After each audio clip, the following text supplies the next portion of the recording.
Bueno, chicos, bienvenidos una vez más a una nueva charla de Linked Access. En esta oportunidad tengo enfrente mío, detrás de la pantalla, a don Alex Villalobos Lizana. Alex es un excelente profesional del área. Muchos de ustedes ya lo conocen porque me han escrito y me han dicho que Alex les ha hecho clase en alguna universidad. La verdad es que es un gran profesional, es una gran persona y es un excelente docente. Así que los quiero invitar a que pongan bastante atención a lo que va exponiendo. Va a haber un pequeño plazo para preguntas al final de la charla. Por asuntos de tiempo, a las 19:30 vamos a dar por finalizado esta charla, ¿ya? Y como es corriente y como es tradición en nuestras exposiciones, los llamamos a que si tienen alguna pregunta levanten la mano. Existe un ítem de preguntas y respuestas y existe un chat. Cuando escriben en el chat, generalmente las preguntas van pasando y nosotros no las vemos, pero si las colocan en el ítem de preguntas y respuestas, probablemente nos podamos hacer cargo de ellas en caso de al final de la exposición. También se les invita a que no se anticipen también a la exposición, porque nos ha pasado que muchas veces se anticipan con las preguntas y a lo mejor en el correr de las charlas se les van respondiendo. Así que, sin más preámbulo, Alex, te dejo a la audiencia y desde ya, bueno, muchas gracias por haber participado, por haber aceptado participar con nosotros. Para nosotros siempre es un honor tener a profesionales grandes como tú. Muchas gracias. Muchas gracias, Víctor, muy gentil de tu parte. Bueno, primero saludar a todos los colegas que están acá presentes. Víctor me llamó, hace tiempo me había llamado para hacer alguna charla y compartir con ustedes en la lógica de la gran labor que están cumpliendo, de democratizar, que me gusta mucho la expresión, el conocimiento. Así que para mí es un placer, conozco a Víctor hace mucho tiempo, así que las palabras de buena crianza que me da Víctor se la agradezco de corazón. Y bueno, quiero invitarlo a esta charla en particular sobre un tema que generalmente, yo digo, por los últimos, no sé, 20 años, no ha sido una materia que se ha estudiado generalmente en los magísteres, sino que más bien hay módulos específicos. Y en el último tiempo, ¿cierto?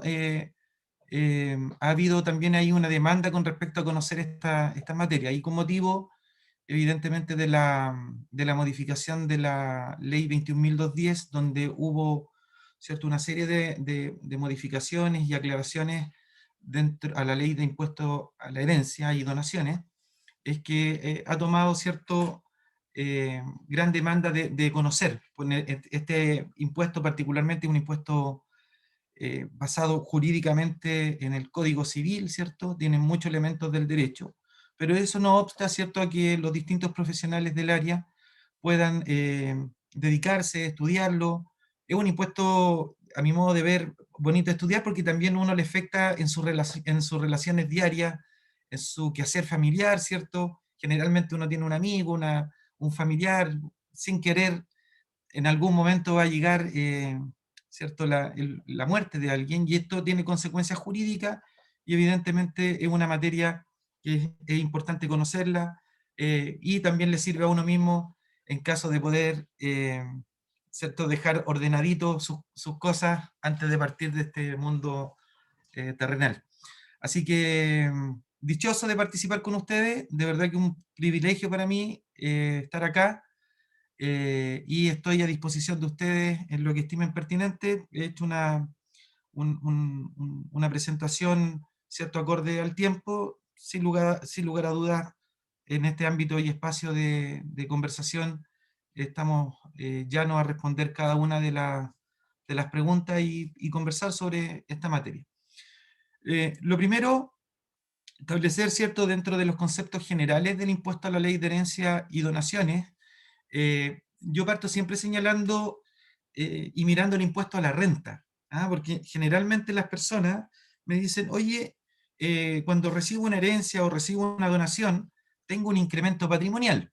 Entonces, en nuestra formación profesional, ¿cierto? Entendemos claramente la definición del artículo 2, ¿cierto? De la ley sobre impuesto a la renta, donde dice que la renta es el beneficio o utilidad que reporta una actividad a una cosa o cualquier incremento patrimonial, cualquiera sea su origen o denominación. Y si uno lo ve, ¿cierto? Expresamente esa definición, uno entendería que la donación, ¿cierto? Y la adquisición por la vía de sucesión por causa de muerte es un incremento patrimonial. Y la verdad de las cosas es que sí, es un incremento patrimonial que inclusive abarca lo que es la definición del artículo 2, sin perjuicio de ello, es que sabemos, ¿cierto?, que cuando estamos frente a esta definición amplia, lo primero que uno hace mentalmente para verificar si esto tiene que pagar impuesto o no, entramos a un túnel, y en este túnel, ¿cierto?, de conocimiento, lo primero que uno hace y dice es, oye, a ver, tengo una renta del capital o renta del trabajo, y ahí, ¿cierto?, hago los análisis respectivos, y posteriormente a ello, entramos en este túnel, nos vamos al artículo 17, y hay una serie de numerales, ¿cierto?, en el cual se establece que no constituyen renta como la regla general, salvo hay unas disposiciones del artículo 17, número 8. Y dentro de este filtro, ¿cierto?, una vez que nos paramos, entramos a este filtro que es el artículo 17, hay un numeral que es el artículo 17, número 9, en el cual, si uno lo desmenuza, lo empieza a analizar, se da cuenta que ahí hay modos de adquirir el dominio, como por ejemplo la accesión hace remisión al Código Civil, dice la prescripción, un modo de adquirir el dominio, habla de la donación y la sucesión por causa de muerte. Entonces, cuando uno desmenuza, que son de estos numerales del 17 que uno pasa corriendo y generalmente no le toma mucho sentido, ¿cierto?, a esa expresión. Son 4 formas de adquirir el dominio: la accesión, prescripción, donación o sucesión por causa de muerte. Y uno dice, perfecto, no pago impuesto a la renta porque, ¿cierto?, dice que hay una liberación. Pero si empezamos a escudriñar la lógica que hay detrás de eso, es que ese numeral lo que me está diciendo es que estos modos de adquirir el dominio o estos incrementos patrimoniales producto de esta adquisición, eh, si lo miramos, estamos frente a un modo de adquirir el dominio a título gratuito. Entonces, fíjense que al establecer esto, uno puede, desde un punto de vista doctrinario, establecer que la legislación que regula, ¿cierto?, el impuesto a la renta, es que estamos frente, en este tema doctrinario, en un incremento patrimonial a título oneroso. Y empezamos, ¿cierto?, nosotros a analizar, mire, cuando presto servicio, cuando vendo, efectivamente lo que hay detrás son actividades que son a título oneroso y por lo tanto están reguladas en el impuesto a la renta. Esto quiere decir entonces que el impuesto a la renta, insisto, desde un punto de vista doctrinario, no está en la ley específico, establece el incremento patrimonial o la regulación del incremento patrimonial a título oneroso. En cambio, cuando este incremento se produce por formas, ¿cierto?, que establece una ley en particular, que es la ley 16.271, estamos frente a un incremento patrimonial a título gratuito. Y es de ahí entonces, ¿cierto?, que el primer análisis que uno hace cuando le preguntan lo típico que nos pasa, ¿cierto? Oye, ¿cómo tributo esto? Este es el análisis que uno debiera hacer como regla general, el establecer si estamos frente a un incremento patrimonial a título gratuito o a título oneroso. Entonces, en este túnel, en este filtro, está precisamente esta regulación específica y en lo cual, ¿cierto?, en la normativa chilena se establece una disposición que es la ley 16.271 que grava el impuesto a la herencia, donaciones y asignaciones. Fíjese que este es importante tenerlo presente porque cuando uno compara en el resto del mundo, ¿cierto? Hay países que no se grava el impuesto a la herencia y a la donación, como por ejemplo Perú, pero en otros que sí se grava están dentro de los estatutos del impuesto a la renta. Es decir, no hacen esta distinción de si es a título gratuito o a título oneroso en general, sino que están ahí dentro del ordenamiento jurídico tributario como un incremento patrimonial. En el caso chileno, una ley particular que regula, ¿cierto?, esta materia. Dicho eso, ¿cierto? Entonces, entrando de lleno a lo que es este impuesto, lo que uno ve, los vestigios históricos de esto están en 1897, ahí los primeros atisbos del impuesto a la ley de herencia y donaciones, y durante, ¿cierto?, en el siglo XX hubo una serie de modificaciones a este impuesto, particularmente las que llegaron hasta la década del 60, y posteriormente yo diría que la gran modificación que ha tenido en el último tiempo fue aquella contenida en la ley 19.903, que prácticamente hizo una distinción en la forma de presentar o tramitar las posesiones efectivas y la manera de determinar el impuesto, que antes era un impuesto más bien de retención, y pasa a ser un impuesto de declaración. Y posteriormente, ¿cierto?, las modificaciones contenían la ley 21.210, donde se establecen algunos principios generales, entre ellos, ¿cierto?, darle certeza jurídica a algunos elementos que estaban en la ley, que lo vamos a ver a continuación. Adicionalmente, la utilización de medios electrónicos en esta lógica de modernización del sistema tributario. Por otra parte, un principio fundamental que es el principio que versa sobre el sistema impositivo chileno, que es la autodeterminación de los impuestos. Ahí vamos a ver que se precisaron algunos elementos, principalmente en lo que era en el pago del impuesto a la ley de herencia y donación. Adicionalmente, consagrar el principio de la buena fe, ¿ah? Cuando estamos hablando de esto del giro inmediato que hoy día se incorpora. Adicionalmente, establece un principio de mejora en el proceso de la obtención de información por parte del Servicio de Impuestos Internos, que dicho sea de paso, tiene más bien una lógica que le sirve no solo al servicio, sino que también a los herederos, ¿cierto?, o a las personas que van a recibir herencia.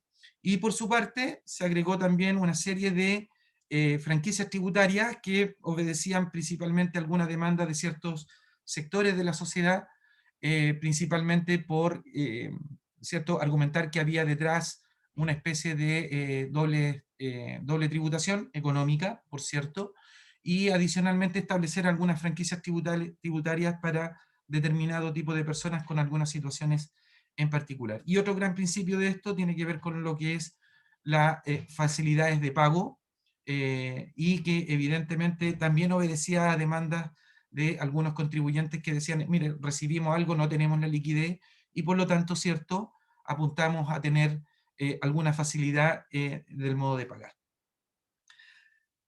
Antes de entrar de lleno a las modificaciones, que es la lámina que está aquí presente, tener presente que el impuesto a la ley de herencia y donaciones como característica, ¿cierto?, es un impuesto de declaración y pago, y por lo tanto sabemos de inmediato que cuando estamos frente a un impuesto de declaración, las sanciones están contenidas por la no presentación, ¿cierto?, en el artículo 97, número 2 del Código Tributario. Adicionalmente, ¿cierto?, este es un impuesto que uno puede entrar en la discusión doctrinaria, aquí hay distintas visiones, algunos sostienen, y al cual yo me adhiero más bien a eso, que este es un impuesto que efectivamente está agravando el incremento patrimonial que tiene un tercero que no era dueño de algo, y por lo tanto se está afectando, ¿cierto?, con este impuesto que es de carácter progresivo, la misma lógica que el impuesto global complementario y el impuesto único de segunda categoría, ¿cierto? A mayor renta, mayor tasa de impuesto, y de tasas marginales, es decir, se va afectando exclusivamente por tramos que ha definido el legislador. Desde la otra mirada, hay personas, ¿cierto?, desde un punto de vista del análisis de la norma, que sostienen que este es un impuesto al patrimonio.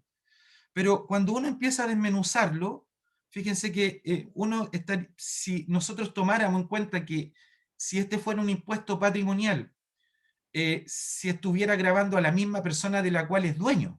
Pero aquí lo que está ocurriendo es que hubo un tercero, aquí sin entrar en calificaciones de ninguna índole, una persona X, ¿cierto?, tuvo un patrimonio, pagó impuesto, pero, ¿cierto?, al asignarlo a través de la herencia o a través de la donación, está gravando y está mirando la asignación con respecto a ese tercero.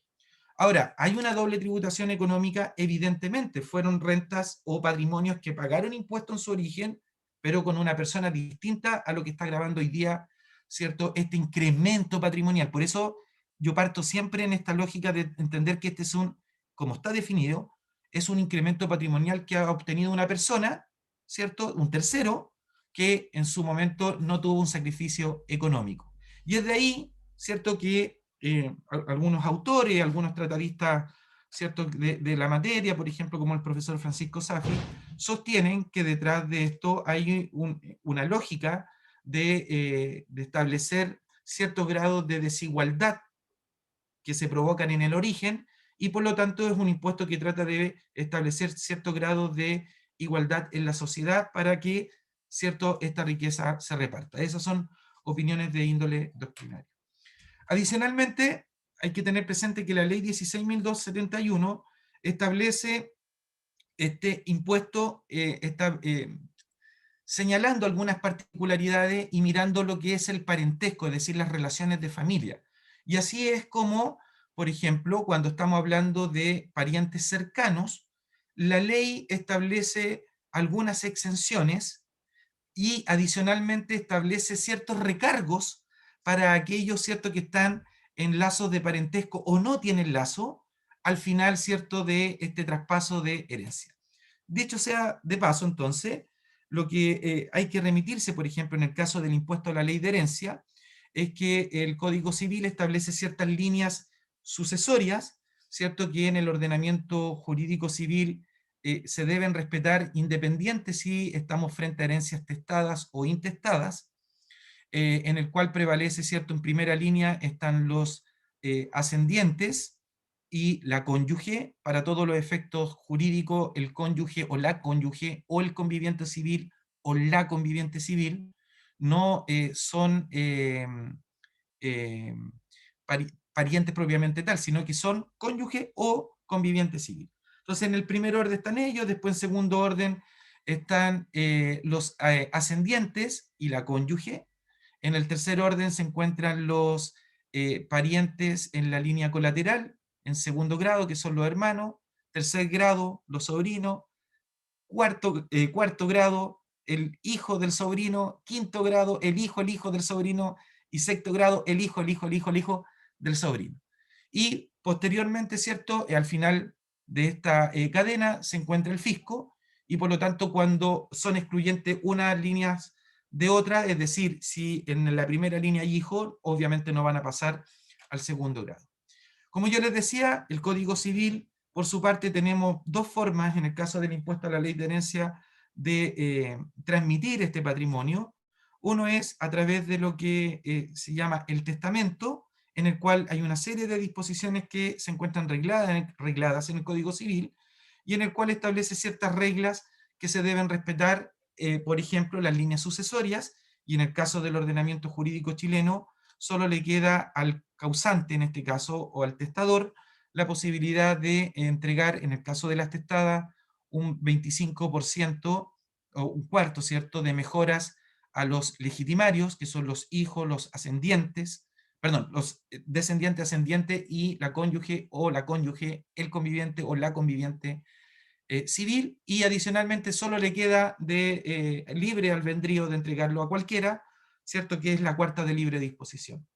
Si no hay testamento, se deben regir, ¿cierto?, por las disposiciones de las reglas avintestatos o intestadas, en el cual se deben respetar estas líneas sucesorias y en el cual se establece, ¿cierto?, una serie de disposiciones que la regla general establece de que siempre la cónyuge debe recibir el doble de los hijos, y ahí hay una mecánica de cálculo que después del séptimo hijo, ¿cierto?, se establece que el 25% es asegurado por parte de la cónyuge y el otro 75% se tiene que repartir en partes iguales para los descendientes.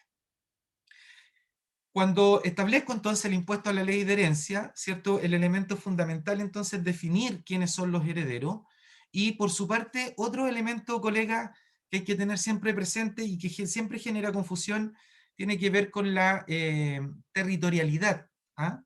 Es decir, dónde se abre la sucesión en nuestro país. Y las reglas, fíjese que están un poco dispersas, una está en el artículo 1, el otro tenemos regla especial en el artículo 27, pero en simple, aquí hay que despejarse de algunos conceptos que están que a veces nos contaminamos por la ley de impuesto a la renta. No tiene nada que ver si tiene domicilio o no domicilio, o residencia o no residencia.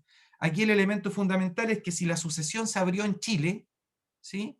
Y la persona, y ahí es una distinción dependiendo de la nacionalidad, si es chileno o extranjero, y dice, mire, si es chileno, ¿cierto? Los bienes que se encuentran en Chile obviamente forman parte de la masa hereditaria, y aquellos bienes que se encuentran en el extranjero deben formar parte de la masa y colacionarnos, perdón, a la masa total.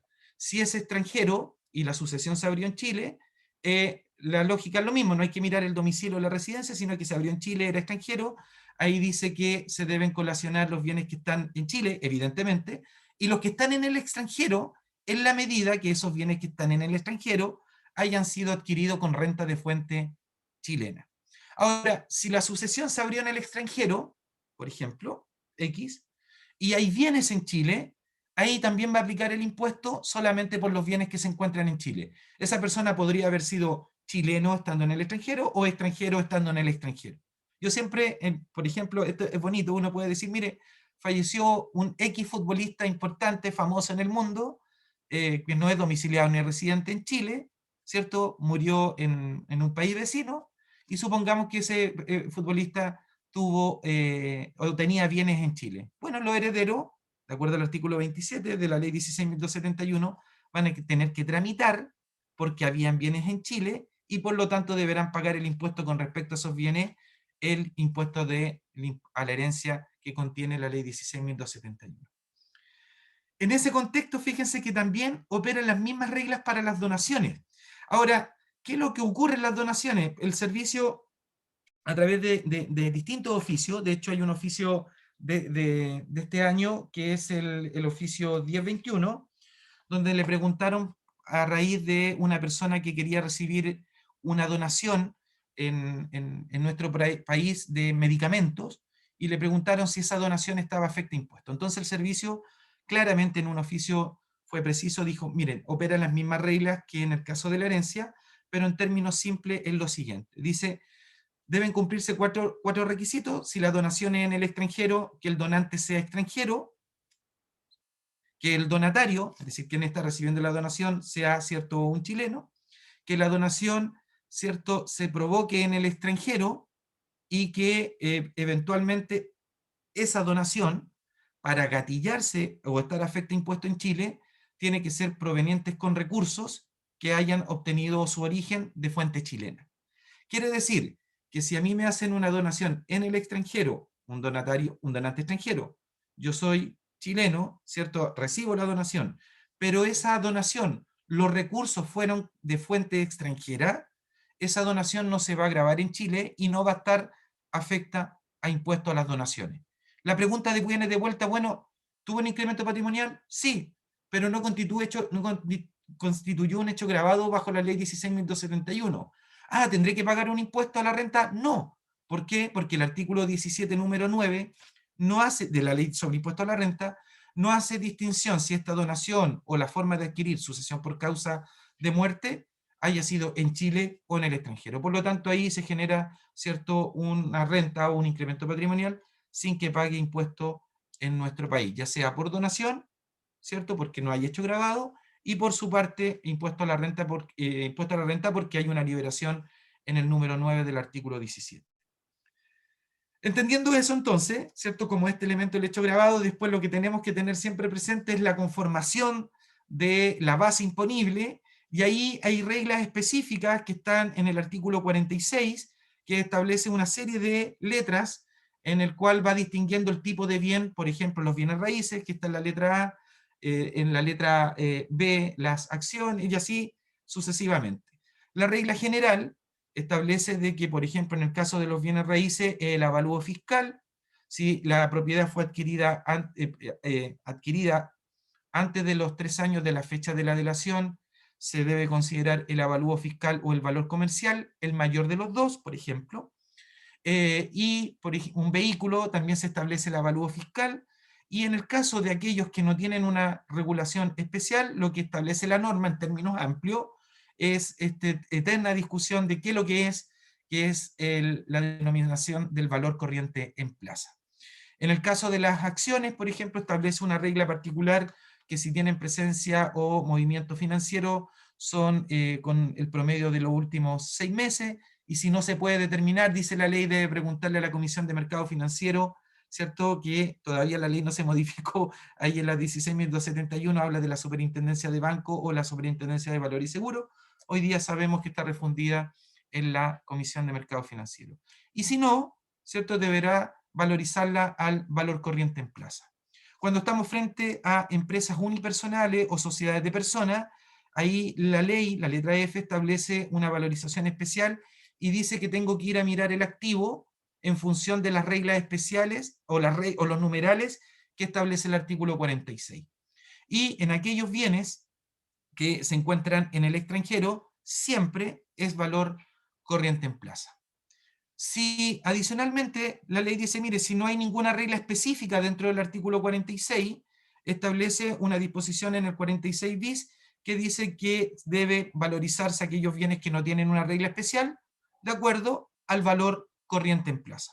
Y ahí podemos entrar en una discusión, ¿cierto?, qué es el valor corriente en plaza, que lo voy a dejar para el final, porque siempre uno se alarga con esto, pero en términos simples, el valor corriente en plaza no es nada más ni nada menos que cuánto esté dispuesto el mercado a pagar por dicho bien. Y ahí le han preguntado al servicio si puede ser norma IFRS, principios PCGA, si puede ser el costo tributario, el capital propio tributario. La verdad de las cosas es que la ley solo hace referencia, ¿cierto?, al valor corriente en plaza, y el servicio ha dicho, principalmente en la circular 19 del año 2004, señala que es el valor de adquisición que habría correspondido a una especie del mismo género y de una misma calidad a lo menos similar, el lugar y fecha en que ocurrió la apertura de la sucesión o se insinuó la donación, sea su caso. Posterior a ello, ¿cierto?, viene el pago y obviamente ahí uno cumple con las disposiciones particulares. Entonces, dicho eso, en este resumen amplio, habían unas situaciones particulares en la ley en el cual el legislador quiso darle certeza jurídica, y una de ellas tiene que ver con lo que es la definición de donación. Antes la ley hacía referencia a la donación y por lo tanto, ¿cierto?, no hacía, se generaban una serie de problemas, como por ejemplo, qué pasaba si una persona, nosotros mismos, ¿cierto?, que prestamos servicios o nos dedicamos a servicios personales, le donábamos gratuitamente estos servicios a un tercero. La pregunta es, ¿debía pagar impuesto a la donación? Ya se generaba un problema, algunos decían que sí, otros decían que no, aun cuando la respuesta estaba establecida en el artículo 1396, que decía que los servicios personales gratuitos no constituyen donación, aunque sean de aquellos que ordinariamente se pagan. Pero se generaba, ¿cierto?, un problema a la hora de interpretar. ¿Qué es lo que vino a hacer la ley 21.210? Dijo, mire, zanjando esta situación, nos vamos a ir a la definición expresa que establece el Código Civil en el artículo 1386, y por lo tanto, cuando la ley 16.271 se refiere a la donación, nos vamos a referir entonces a aquella que está definida en el 1386 del Código Civil. ¿Y qué dice el artículo 1386 del Código Civil? Dice, mire, la donación entre vivos es un acto por el cual una persona le transfiere gratuita, fíjense, lo que ya habíamos hablado al principio, irrevocablemente, una parte de sus bienes a otra que la acepta. Esto quiere decir que si hay una donación revocable, ¿cierto?, ya no está dentro de la definición que estableció el legislador. Entonces, fíjese que el servicio tuvo que venir a precisar este hecho porque le preguntaron precisamente con respecto a la definición actual que establece la ley 16.271. Y aquí ya entramos con la primera novedad, que si uno lo analiza en la historia de la ley, no estaba la discusión particular de algunas derogaciones tácitas, que sabemos que la derogación tácita se produce por los efectos, ¿cierto?, a veces no previstos por el legislador. Y en el caso particular acá, por ejemplo, en lo que se refiere al artículo 2, inciso segundo, que hace referencia cuando dice, mire, cuando le dé una donación a los hijos, ¿cierto? A su hermano, tiene que pagar el impuesto X con una exención particular, ¿cierto? Que en el caso de la donación y hay relación de parentesco hasta línea directa en la ascendencia, ¿cierto? Particular, tiene una exención en el caso de la donación de 5 unidades tributarias anuales o lo que es 60 UTM. En el caso de la herencia, ¿cierto? Hay una exención en ese tipo de relaciones de parentesco de 50 UTA o 600 unidades tributarias mensuales. Entonces, como el artículo 2 señalaba expresamente la cónyuge, aquí el servicio interpretó, de acuerdo a lo que dice el Código Civil, que esta situación no se podría dar en el caso de las donaciones al cónyuge o entre cónyuges o convivientes civiles, ¿cierto? Porque se asimilan como tal, porque por disposición del Código Civil siempre las donaciones que se hagan entre cónyuges, efectuada por acto entre vivo, es decir, como donación, son siempre revocables por esencia. Por lo tanto, como son revocables, ¿cierto? Por disposición del Código Civil, ya esa donación no se va a afectar con el impuesto a la donación propiamente tal. Sin perjuicio de ello, hay que tener presente disposiciones del Código Civil, principalmente el artículo 1141 y 1142, en el cual, ¿cierto?, le da a esta donación revocable entre cónyuges, ¿cierto?, se establece de que aquí estamos frente a un legado anticipado y herencia, y por lo tanto deberá pagar, en la medida que no se revoque, el impuesto a la ley de herencia y donaciones, también contenido en la ley 16.271. Pero ya no se grabará la donación, ¿cierto?, entre cónyuges, porque por naturaleza o por definición del Código Civil se entiende que son siempre revocables. Aquí tener presente algunos efectos tributarios que cuando estamos frente a las donaciones revocables, el propio Código Civil lo que asimila que el donatario, en este caso, ¿cierto?, el cónyuge que recibió esa donación por parte del otro cónyuge, se le otorgan los derechos y obligaciones al igual que el usufructuario. Por lo tanto, si yo recibí, por ejemplo, esta casa donada por mi cónyuge, ¿cierto? Yo no voy a pagar el impuesto a la ley de donaciones, sin perjuicio que sí tengo que pagar el impuesto a la ley 16.271 como un legado anticipado o herencia cuando fallezca. Pero los rendimientos que yo voy a obtener, como la ley y el Código Civil me ponen una condición de usufructuario, me tengo que ir a la disposición del artículo 13 de la Ley sobre Impuesto a la Renta y por lo tanto tendré que tributar los rendimientos que me generen si yo eventualmente esta casa la arriendo, suponiendo que la casa no es de FL2.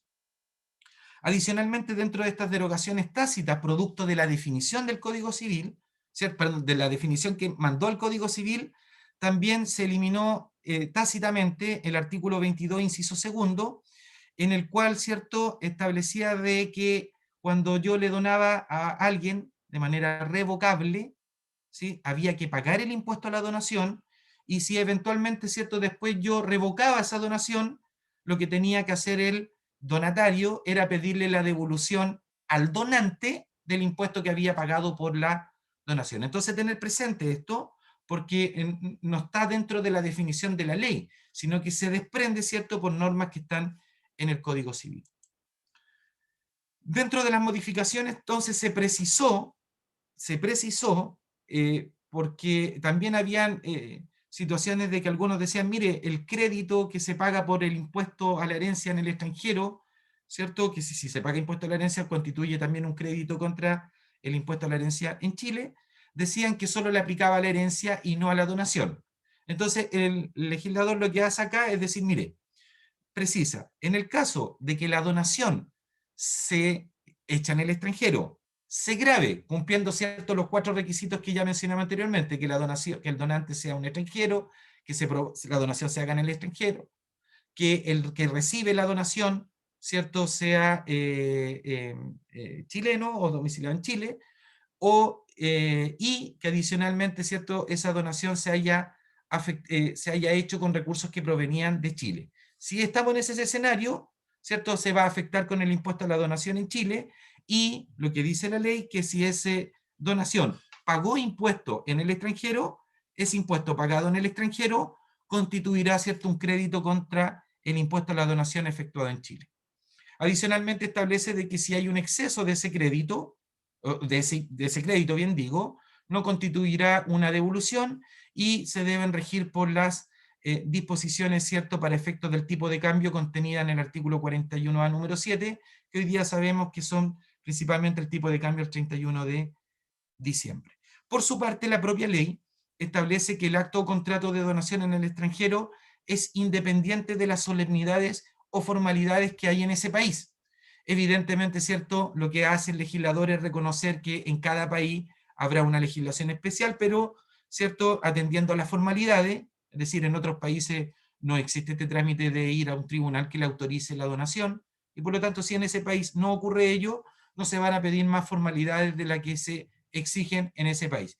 Lo importante es que cumpla con, ¿cierto?, este precepto que es la entrega a título gratuito y de manera irrevocable determinado tipo de bienes, ya sea en dinero o en especie. Lo otro relevante de esto, que ya lo dijo el Servicio de Impuestos Internos a través de la circular 33 de este año que regula la materia, que el impuesto pagado en el extranjero da lo mismo si fue pagado por el donante o el donatario, dependiendo de la legislación, ¿cierto?, de ese país. ¿Por qué? Porque la ley solo está recogiendo que se haya pagado impuestos sin mirar quién se vio afectado con dicha carga tributaria. Y evidentemente, ¿cierto?, lo deberé acreditar con los medios de prueba pertinentes, ¿cierto?, el certificado de la administración tributaria en el país extranjero si hubo pago de impuestos, eventualmente con todo medio de prueba, dice, ¿cierto?, la circular, como transferencia, etcétera, etcétera, etcétera. ¿Me están llegando consultas, entiendo? ¿O después, Víctor? Al final, para no perder el hilo, ¿cierto? Víctor, ¿está por ahí? Al final, Alex. Ya, perfecto, muchas gracias.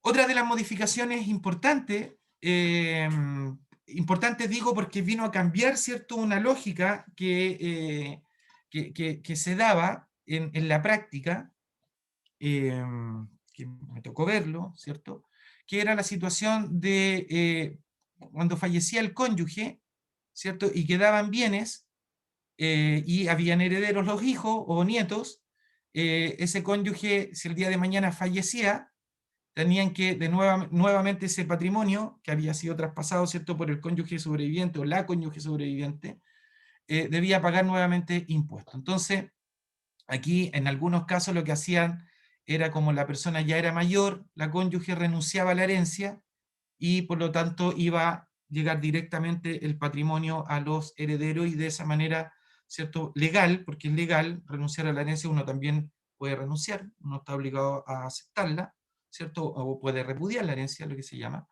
Lo hacían y evidentemente no pagaba el impuesto después para el día de mañana estar esperando eventualmente la muerte de esa persona. Y adicionalmente, ¿cierto?, había una demanda de que decían que era injusto, algunos sostenían de que por qué se debía pagar impuestos nuevamente. Lo que viene a hacer aquí el legislador es dar un espacio de tiempo en el cual señala que si el causante o el cónyuge sobreviviente fallece dentro de los 5 años contados desde el cónyuge, ¿cierto?, que falleció originalmente, esa herencia, estamos en la herencia, pasará, ¿cierto?, a los herederos, a los legitimarios, dice la ley, y no pagarán el impuesto que les correspondía. Es decir, hay una liberación con respecto a la segunda herencia proveniente de bienes, ¿cierto?, o el patrimonio que haya venido del primer causante, que se fue traspasado al cónyuge sobreviviente o la cónyuge sobreviviente o al conviviente civil o la conviviente civil, y por lo tanto, si fue dentro de los 5 años, se deberá traspasar, ¿cierto?, a los herederos que son legitimarios de ambos, ojo con eso, y no se afectarán con impuestos. Y aquí, ¿cierto?, en el ejemplo, yo que lo he hecho en varias presentaciones, Homero fallece, suponiendo sus 3 hijos, era intestado, le corresponde 1/5 a cada uno y 2/5 le corresponde a Mary, ¿cierto?, su cónyuge. Si Mary falleciese dentro de los 5 años de la fecha de la delación o de muerte, ¿cierto?, de Homero, esos 2/5 van a traspasar a los legatarios de ambos, es decir, los 3 niños, sin pagar el impuesto respectivo. Si Mary, por ejemplo, tuviera un hijo que no fuera economero, no le opera esa liberación porque solamente está mirando a los legitimarios entre ellos dos. Y aquí el legislador, ¿cierto?, fue simple y dijo, mire, aquí no vamos a estar mirando si se traspasa el mismo bien, si es la misma plata, sino lo que importa es cuánto le correspondió en relación a la cuota. ¿Por qué dijo esto? Porque obviamente Mary, ¿cierto?, podría, en ese año podría haber vendido, él recibió un bien, lo vendió, se quedó con el dinero, y por lo tanto ya no tenía la traza de ese bien, no eran los mismos bienes que se iban a traspasar. Y en estricto rigor hay un principio que es lo que se está transmitiendo, ¿cierto?, es el patrimonio, por lo tanto no está mirando particularmente bienes individuales. Entonces aquí hay una primera, ¿cierto?, franquicia en el cual exonera o deja libre de impuestos en la medida que esta herencia, ¿cierto?, entre cónyuge se haya producido dentro de los 5 años entre la fecha del primer causante cónyuge y la segunda fallecimiento del cónyuge sobreviviente. Siempre aquí lo que se establece es que el monto va a estar equivalente en UTM, porque recordemos que el impuesto a la herencia y donaciones se calculan en UTM. Eso tiene una serie de situaciones prácticas que tiene que ver con la reajustabilidad del artículo 53.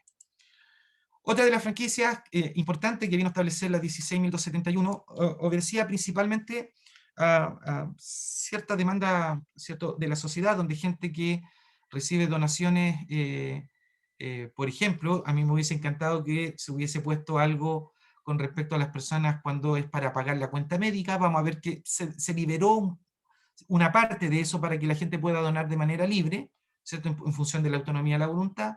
Se puso ahí alguna norma en particular, pero yo hubiese pensado el Estado, ¿cierto?, declararlo, particularmente cuando alguien donara, ¿cierto?, para salvarle la vida a una persona, que mejor, ¿cierto?, que estuviera liberado esa situación. No obstante ello, quedó esta franquicia en particular, en el cual establece que en el caso de los asignatarios o donatarios, esto es quien está recibiendo, ¿cierto?, ya sea por sucesión por causa de muerte o a través de una donación, ambas, a diferencia de la otra que solo tenía que ver con la transmisión vía herencia, esta es para ambos actos, o donación o herencia. Si quien lo recibe, en este caso el donatario o asignatario, está inscrito en el Registro Nacional de la Discapacidad, él podrá rebajar de eso un 30% de ese monto como con respecto al impuesto a la ley de herencia, con un tope de 8.000 unidades de fomento. El Servicio de Impuestos Internos le preguntaron a propósito de esta situación y la pregunta sostenía desde cuándo se debía contar, porque la regla general es que las disposiciones de la ley 21.210 empezaron a regir el 1 de marzo del año 2021 para la ley de impuestos a la ley de herencia y donaciones, salvo 3 artículos que los veremos al final de la presentación. Uno de ellos es que esta norma empezaba a regir el 1 de marzo del 2021. Entonces lo primero que dijeron, mire, si el 2 de marzo, por ejemplo, una persona está recibiendo una herencia y es discapacitado, ¿le opera la norma? Y el servicio, a través del oficio 757, que se los dejé aquí en la lámina, establece de que en este caso particular son las sucesiones abiertas a partir del 1 de marzo del 2020. Quiere decir que si una persona, por ejemplo, falleció el 23 de febrero del 2020, ¿sí?, y ¿cierto?, tiene para pagar el impuesto 2 años desde la fecha de la delación, es decir, el febrero del 2022, y hay un asignatario que está inscrito en el Registro Nacional de Discapacidad, él no va a tener derecho a esta franquicia porque la fotito hay que hacerla, ¿cierto?, a la fecha de la delación o del fallecimiento de la persona que está transmitiendo esta herencia. Por lo tanto, ahí el servicio lo zanja, ¿cierto?, en este oficio que es de este año, el 757, en el cual establece que la muerte para efectos de invocar la franquicia tributaria tiene que ser, o del causante, a contar del 1 de marzo del año 2021.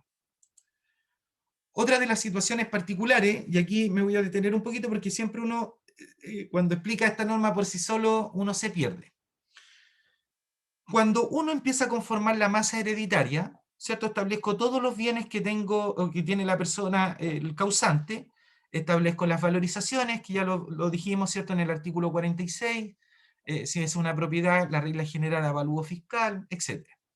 Adicionalmente, ¿cierto? Cuando estoy conformando, la ley me permite, en el artículo 4 de la ley 16.271, una serie de rebajas generales que me permiten descontar de estos activos o de este patrimonio, por ejemplo, las deudas hereditarias, puedo rebajar cierto, siempre yo comento esto porque es anecdótico, me tocó verlo también, si tuviera, por ejemplo, una deuda hipotecaria, el causante, tiene que tener presente que si esa deuda hipotecaria es de un bien DFL2, que el DFL2 tiene norma particular que se libera por regla general, entendiendo ciertos límites del DFL2, se establece, ¿cierto?, que no se va a afectar con el impuesto a la ley de herencia. Bueno, si el causante, la persona fallecida, pidió un crédito hipotecario para pagar, ¿cierto?, para, ¿cierto?, adquirir una propiedad de FL2, esa deuda no la puede rebajar porque el bien no estaba afecto al impuesto a la ley de herencia. Por ejemplo, eso está en el artículo 4. Adicionalmente, la ley dice que cuando usted dona o entrega a través de herencia determinados bienes que están sujetos a un gravamen, la ley le permite descontar, ¿cierto?, para la valorización de ese bien, el gravamen en el cual fue asignado. Y ahí la ley establece una regla general que es en el artículo 5 de la ley 16.271, esto opera tanto para la donación como para la herencia, establece, ¿cierto?, como regla general que este gravamen se debe descontar una parte, dependiendo del gravamen, para efecto de la valorización. Entonces, por ejemplo, si yo establezco un usufructo, está en el artículo 7 de la ley de 16.271, la ley establece ahí un distingo, dice, mire, si el usufructo es a un tiempo determinado, usted podrá rebajar cierto X porcentaje en el caso del usufructo. Si es por un tiempo indeterminado, podrá rebajar una alícuota respectiva que establece la ley, y si es por un usufructo vitalicio, usted podrá rebajar, dependiendo de la edad del beneficiario, ¿cierto? Podrá rebajar determinada cuota con respecto a esta carga. Y así como establece en el caso del derecho de uso, goce, del derecho uso y habitación, el derecho de usufructo, y establecía en el artículo 8 un artículo en el cual sostenía que en el caso de la donación o vía gravamen o herencia vía gravamen con un fideicomiso, la ley establecía que debía rebajarse, pero no era preciso, ¿cierto?, qué ocurría en el caso de que el día de mañana se consolidara la propiedad, ¿cierto?, de ese fideicomiso, o se restituyera en el caso del fideicomisario dicho bien. Para entender entonces bien la figura, acá lo que vino a regular el legislador es precisar, porque esto ya lo había dicho en un oficio antiguo el servicio, en un par de años, perdón, en el cual regulaba qué pasaba cuando el propietario fiduciario, ¿cierto?, se quedaba con el 100% del bien, y cuál era la tributación no quedaba claro. Entonces, lo primero para entender siempre esta limitación al dominio que es el fideicomiso, lo que hace aquí en el ejemplo es que Homero es dueño de una propiedad en el cual, ¿cierto?, se la dona a un tercero, en este caso a su amigo, en el cual le establece un gravamen que dice que, mire, le dono esta propiedad y voy a constituir que ese bien va a ser en favor de un tercero en la medida que ese tercero, ¿cierto?, cumpla alguna condición, ¿cierto?, que le estableció el constituyente. Por lo tanto, le dice aquí en el ejemplo, mira, amigo mío, te entrego este bien, pero si en la medida que va a ir en beneficio de un tercero, en la medida que Bart, por ejemplo, se reciba de contador, tú le tendrás que entregar esta propiedad a Bart, y por lo tanto él se va a quedar con el bien.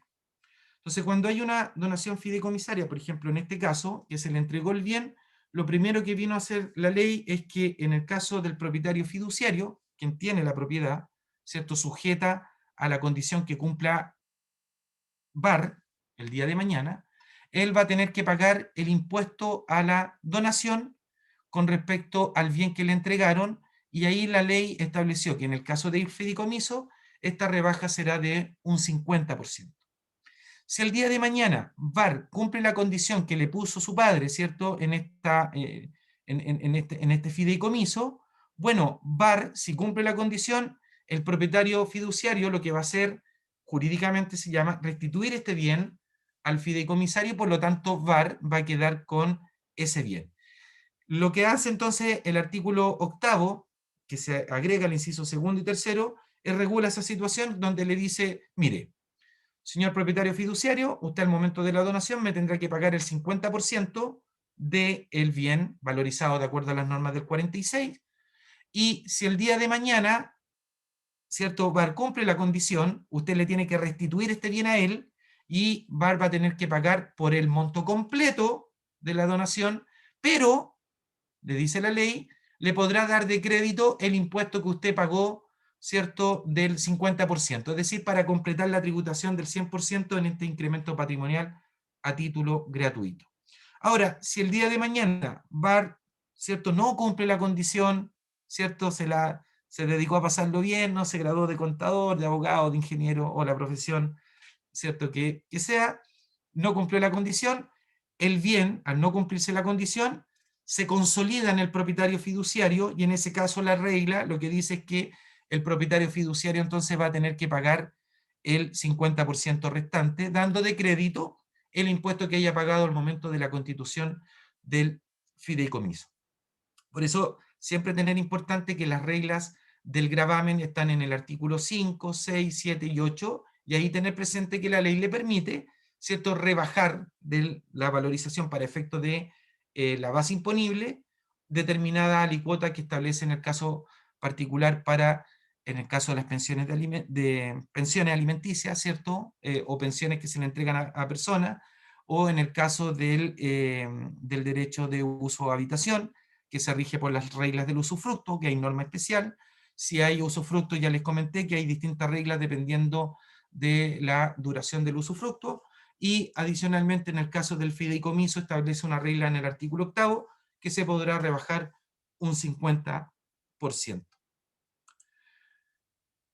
Dentro de las novedades, ¿cierto?, que estableció la ley 21.210, adicionalmente señala que, y aquí entregó la posibilidad de que las personas naturales pudiesen donar sin efectuar el trámite de insinuación, que es un trámite por regla general obligatorio ante los tribunales civiles, y estableció una franquicia tributaria en particular. Dice, mire, si usted es una persona natural, usted podrá donar a un tercero, pero esta donación tiene un límite. ¿El límite cuál es?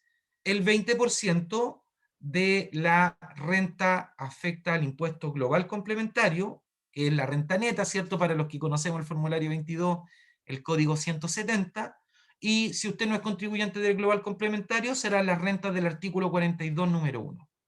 Pero adicionalmente, dice el legislador, usted podrá sumarle a esta base imponible tributaria los ingresos no renta que haya obtenido durante el año anterior. A este saquito que tiene usted, el 20%, usted podrá destinarlo a donarlo, ¿cierto?, sin efectuar el trámite de insinuación respectivo. Pero le estableció la ley un tope de 250 unidades tributarias mensuales. Si la persona es un tercero que no es un legitimario, es decir, no es hijo, no es cónyuge, no es un nieto, por ejemplo, esa persona va a recibir la donación y sin ningún problema el año siguiente usted le podrá donar. Perfecto, no hay ningún problema. Usted podrá donar tantas veces, ¿cierto?, así lo estime pertinente, en función del tope que le estableció el legislador en el artículo 18, número 8 de la Ley de Impuesto a la Herencia y Donaciones. La única salvedad que hace el legislador en este caso es que cuando usted le dona, ¿cierto?, un legitimario, este legitimario para efectos del artículo 23, que es una norma bien particular que yo siempre lo invito a los colegas, a mis alumnos, a que la desmenucen bien, porque ahí se provoca una situación particular. Cuando hay donaciones de manera sucesiva o reiterada a una persona, entre donatario y donante, las donaciones deben irse sumando para darle progresividad al impuesto. La propia disposición del artículo 23 establece que cuando usted le ha dado a sus herederos donaciones en vida, para efectos del cálculo del impuesto a la ley de herencia, usted deberá sumar esas donaciones hechas en vida, que en el Código Civil está, ¿cierto?, como el acervo imaginario. Usted deberá sumarla, deberá pagar el impuesto que corresponde, y si esa donación se afectó con impuesto a la donación, usted ese impuesto a la donación lo podrá dar de crédito contra el impuesto a la ley de herencia. Quiere decir que la norma está pensando que si yo estoy dando donación anticipada a mis herederos, el día de mañana, cuando yo tenga que calcular el impuesto a la ley de herencia, deberé sumar esa donación para efecto de computar cuánto es la cuota que le corresponde, afecta a impuestos. En este caso particular, lo que dijo esta norma es que si el donatario era legitimario del donante, debía sumar hasta 10 años, en función del artículo 23, dicha donación. Esto quiere decir que si yo le dono a Joaquito, mi hijo, por ejemplo, 250 UTM hoy día, y el año que viene le dono 250, yo las 500 las voy a tener que sumar para efecto de aplicarle el impuesto a la ley de herencia y donaciones. Por lo tanto, la primera liberación es solamente para la primera, porque las otras debieran irse sumando. Ahora, si durante 10 años di 250 UTM, evidentemente no voy a estar, ¿cierto?, pagando el impuesto, porque la sumatoria al final no fue superior a las 250. Adicionalmente, tener presente que en este caso, cuando es al legitimario, el legitimario va a tener que informar al Servicio de Impuestos Internos a través de una declaración jurada, y si no lo hace, por cada año va a tener una multa de una UTA, si se atrasa 2 años, 2 UTA, 3 años, 3 UTA, hasta llegar, ¿cierto?, a 6 unidades tributarias anuales. Lo importante de esto es que aquí, en esta base, se puede sumar, ¿cierto?, los ingresos no renta, por lo tanto ahí toma vital importancia el control que le puede hacer usted a los ingresos no renta que obtenga durante el año, ¿cierto?, anterior a la donación. Dentro de la ley 16.271 hay un artículo bien importante que establece las exenciones. Aquí hay 8 numerales. El primer numeral, ¿cierto?, son las donaciones que se hacen a órganos del Estado. El 2, que es lo más habitual, que tiene que ver con las donaciones de poca cuantía, ¿cierto?, que se hagan en función de la costumbre, como por ejemplo la propina. Si usted lo mira, la propina es un acto de amor, ¿cierto?, de cariño, cuando uno va a comer, que se lo entrega y le retribuye, pero a título gratuito. Bueno, la propina efectivamente no se afecta con el impuesto a la donación, porque está exonerada o eximida, ¿cierto?, de acuerdo al artículo 18, número 2 de la ley 16.271, y evidentemente no paga impuesto a la renta, porque el 17, número 9, ¿cierto?, lo libera. Adicionalmente, establecen ahí situaciones en el número 3 para la beneficencia, en el 4 cuando son donaciones para el culto religioso, el 5 cuando tiene que ver con investigaciones, universidades para investigaciones científicas, el 6 se refiere particularmente a donaciones que se hagan en función del... Siempre se me olvida el número 6, me excuso de esta, porque siempre se me olvida. La destinada exclusivamente a un bien, bien público, cuya exención esté decretada por el presidente de la República. El 7 tiene que ver con asignaciones hereditarias en favor, ¿cierto?, de donaciones para fines culturales. Y se agregó este número 8, ¿cierto?, que era la norma anterior, en el cual se libera del trámite de insinuación. Todas las que están con el ticket en esta lámina se liberan del trámite de insinuación y se encuentran exentas del impuesto a las donaciones. En lo particular, se agregó que en el caso se permitió a las sociedades anónimas, ojo con esto, se permitió a la sociedad anónima poder donar, también liberadas del trámite de insinuación, siempre que sean acordadas en la junta de accionistas, y evidentemente, dice la ley, que no se destinen a entidades relacionadas. Aquí permitió que las sociedades anónimas pudieran donar en función de la ley 16.271. Aquí no estamos hablando de las donaciones particulares, ¿cierto?, de leyes que fomentan alguna situación particular, sino que estamos hablando en el contexto de la ley 16.271, pueden donar a la sociedad anónima, pero le pone un requisito que deben ser acordadas por la junta de accionistas. Esto obviamente trae una serie de complejidades que estar definiendo, imagínense una junta de accionistas, una empresa grande, estar definiendo si puede donar o no donar. Esto prácticamente no va a generar lo que eventualmente se buscó que las sociedades anónimas donaran, porque antiguamente, o hasta antes de esta ley, generalmente las definiciones de donaciones en la sociedad anónima estaban mandatadas en el directorio. Imagínense poner de acuerdo a una junta de accionistas dando ahí una cantidad de accionistas, va a ser imposible, creo yo, ponerse de acuerdo con esta situación. Pero está ahí en la ley. Lo importante es que no se pueden destinar a personas relacionadas en los términos que establece el artículo 8, número 17 del Código Tributario.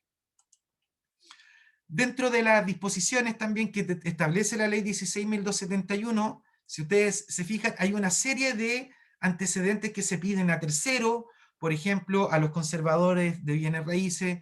La ley le establecía el artículo 29 que debían informar las posesiones efectivas que se inscribían, ¿cierto?, en el conservador de bienes raíces. Y por lo tanto aquí lo que estableció la regla es entregar información a través de medio electrónico. Esto de acuerdo a los principios que vimos al principio de la presentación como principios de la modificación de la ley, que era hacerlo más dinámico y por lo tanto esta información entregarla a través de los medios electrónicos que dispone el Servicio de Impuestos Internos. Sin perjuicio de ello, fíjese, me llevé la sorpresa que recientemente, ¿cierto?, la resolución 85 de este año, del 2021, exoneró, liberó a los conservadores de bienes raíces y en la medida que manden la información contenida en el 2890, es decir, cuando estamos hablando de bienes raíces producto de la herencia, ellos se van a liberar de esta obligación de mandar la inscripción, entiendo, porque ya lo está informando a través de las definiciones específicas que establece la circular 7 y la resolución 7, ambas 7, del año 2020, que reguló cómo deben informar, ¿cierto?, los conservadores el formulario 2890.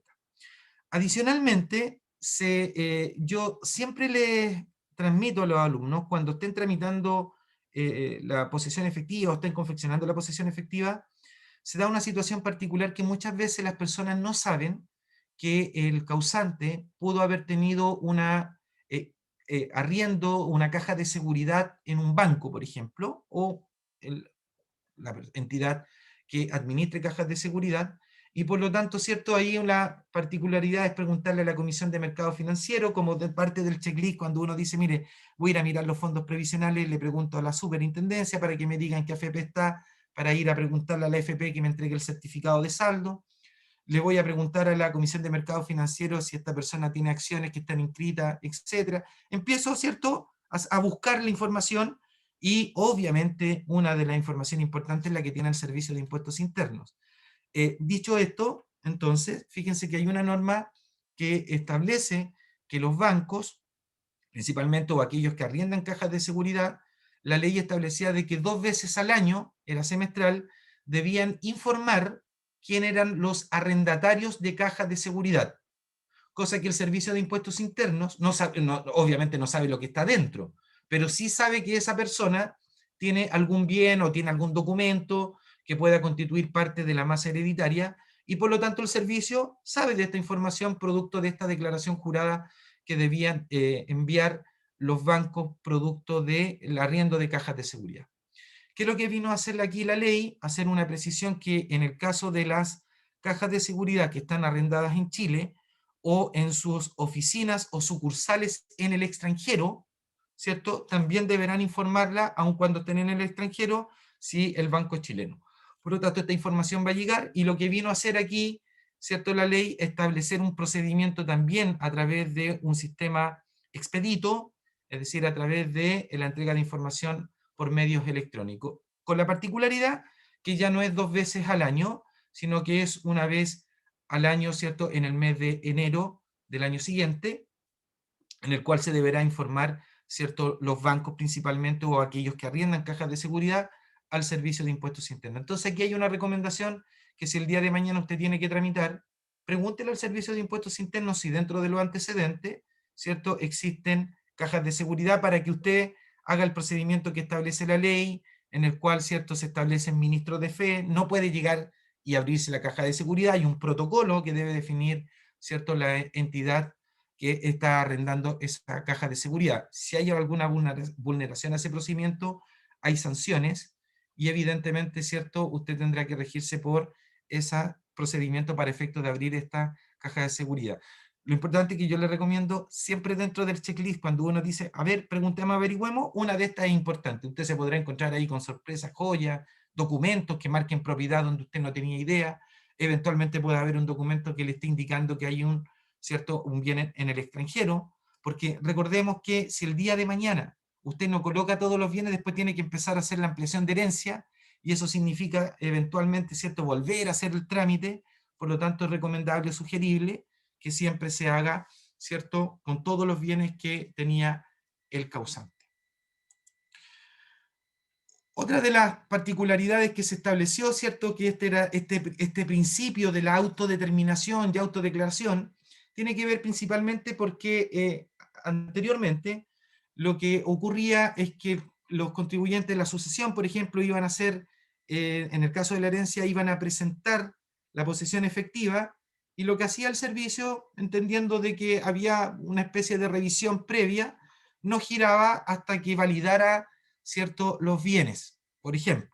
Entonces, ¿qué es lo que vino a consagrar el artículo 50 y en concordancia con el artículo 46 bis cuando estamos frente a bienes que tienen una valorización en el valor corriente en plaza? Es que se estableció una máxima. Dice, mire, perdón, en la medida que usted, cuando presente, ¿cierto?, la posesión efectiva, le presente el formulario al Servicio de Impuestos Internos, en ese instante el servicio, con el solo mérito de su antecedente, tiene que efectuar el giro de inmediato. ¿Ah? Y le dice la ley al servicio, esto independiente que dentro de los plazos de prescripción, ¿cierto?, del artículo 200, usted pueda fiscalizar, ¿cierto?, la pertinencia de la base imponible que está declarando el contribuyente. Y esto tiene de toda lógica, porque cuando nosotros declaramos el impuesto a la renta, no le preguntamos al Servicio de Impuestos Internos, valídeme si está bien lo que estoy colocando. Cuando el servicio le está colocando la propuesta, es una mera propuesta. Usted puede, ¿cierto?, si usted no está de acuerdo con esa propuesta, usted puede no aceptarla y declarará los impuestos que usted estime pertinente. ¿Por qué? Porque hay un principio que es el principio de la autodeterminación, de la autodeclaración, que está consagrado como principio en el sistema tributario. Y esto basado principalmente también en lo que establece el Código Tributario, que es la buena fe. Y aquí yo quiero ser, ¿cierto?, que la mayoría de las veces que me tocó ver, estaba en el servicio, la gente generalmente actúa de buena fe. ¿Ah? Instalar la mala fe yo creo que no es lo correcto, porque en el ordenamiento natural de las personas, las relaciones de las personas, debe operar la buena fe, porque si no empezamos a operar con la buena fe, estamos perdidos. Bajo esa lógica, no me podría comer un completo si quiero en la calle porque estoy ya pensando que le echaron algo. ¿Ah? No opera la sociedad así. Debemos propulsar, ¿cierto?, promover la buena fe y sobre todo los actos de los contribuyentes. Yo soy de aquellos que cree, y a lo mejor puedo ser ingenuo, que mayoritariamente, y no es ingenuo, es por lo que me tocó ver, mayoritariamente la gente trata de cumplir, ¿ya? Y por lo tanto aquí está consagrado este principio, que si me está declarando, y evidentemente fíjese que se da una lógica propia de la ley que tiene autorregulación, que si usted no incorpora un bien dentro de la masa hereditaria, o del acervo hereditario, como le llaman algunos, usted después no puede disponer. Entonces fíjese que la gente aquí no es que ande escondiendo los bienes, podrán haber, evidentemente, como de todo en la vida del Señor, pero mayoritariamente la gente quiere y transmite esto porque precisamente lo que quiere es disponer de esos bienes, porque si no está el impuesto pagado o el bien no está incorporado, usted no va a disponer, ¿cierto?, particularmente de dichos bienes. Dicho sea de paso, la única precisión que hace concordancia con el artículo 50, que es el plazo para declarar, recordemos que el plazo para pagar el impuesto a la ley de herencia son 2 años desde la fecha de la delación, que coincide con la fecha de la muerte, es decir, que si la muerte fue hoy día, 13 de agosto, la persona, ¿cierto? Fallezco hoy día, yo 13 de agosto ahora, los herederos tendrán que pagar el 13 de agosto del 2023, es decir, 2 años vence el plazo legal.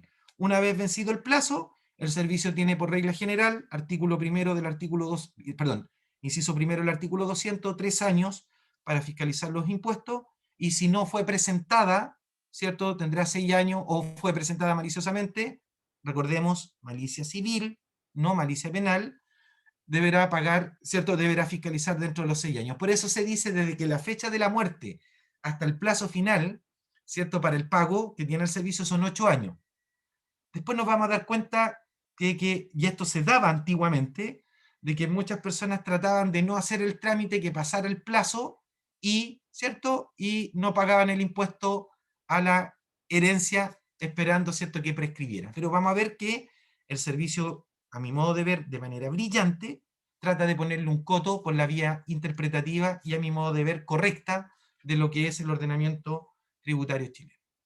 En el caso que la persona presente bienes, ya dijimos que bienes que se deben valorizar de acuerdo al 46 bis, valor corriente en plaza, deberá hacer el giro de inmediato, pero allí la ley le establece al servicio que el servicio deberá, dentro del plazo de 60 días para impugnar ese valor, deberá citar al contribuyente dentro del plazo de 60 días de la presentación. Si no lo hace dentro de 60 días para aquellos bienes que están valorizados al valor corriente en plaza, el servicio no podrá citarle la valorización de dicho bien. La ley le pone un plazo acotado, a mi modo de ver es muy poquito el plazo que tiene la administración tributaria, entendiendo, ¿cierto?, de que aquí estamos hablando de una complejidad de lo que significa valorizar un bien. El valor corriente en plaza, imagínense cuánto es el valor corriente en plaza de un cuadro X que tengo del pintor Subercaseaux, por ejemplo, si lo pudiera valorizar. Cuánto el valor corriente en plaza de una, no sé, de una propiedad que está en el extranjero. Encuentro que es muy poquito el plazo que tiene el servicio, pero bueno, es lo que quedó ahí en la ley. Y en ese caso el servicio deberá citar, ¿cierto? Aquí los colegas del servicio corren con esto, porque si eventualmente dentro de este plazo pasa, no podrán impugnar, ¿cierto?, de acuerdo a la regla del 46 bis. Lo importante está al principio, y esto para los contribuyentes, es que al momento de la presentación opera el giro de inmediato, basado en el principio de la autodeterminación y autodeclaración de los impuestos. La misma regla, la vamos a ver a continuación, opera en el caso de las donaciones que deben tramitarse en los tribunales civiles, en el cual se establece, ¿cierto?, que una vez presentado en el tribunal civil, automáticamente usted puede ir al servicio de impuestos internos y pagar el impuesto que corresponda, porque antes lo que hacía era esperar todo el trámite que ya avanzado, ¿cierto?, en este proceso no contencioso civil, que autorizara el tribunal, y después iba al servicio, el servicio volvía a revisar, y lo que hacía era dilatar. Uno entenderá que si estamos frente a una donación, ¿cierto?, de carácter de que obligatoriamente debe insinuarse, obviamente aquí hay antecedentes que van al tribunal y la persona, la regla o el principio de la buena fe es que quiere pagar el impuesto que corresponda. ¿Por qué es importante? No está dentro de esta norma. ¿Por qué el tema del impuesto en el caso de la donación?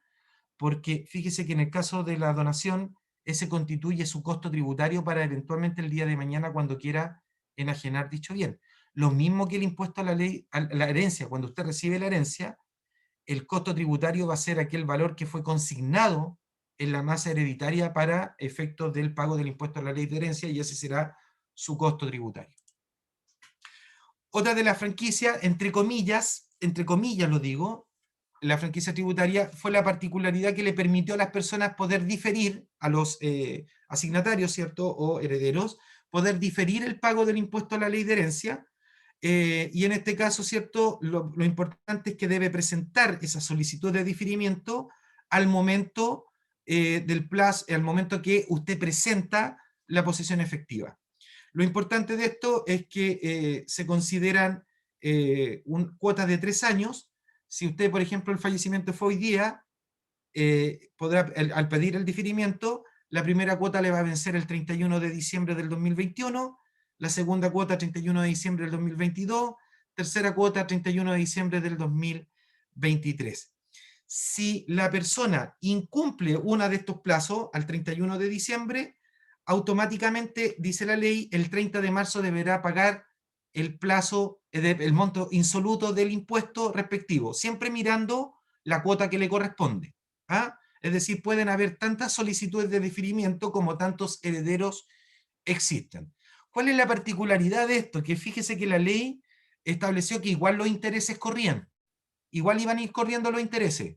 Y adicionalmente le dice que si usted, ¿cierto?, difiere el pago, no podrá pedir la condonación de los intereses. Entonces, fíjese que yo dudo si es un buen negocio para la persona o los herederos, considerando que el 1,5% por cada mes o fracción de mes, en un año estamos hablando del 18%.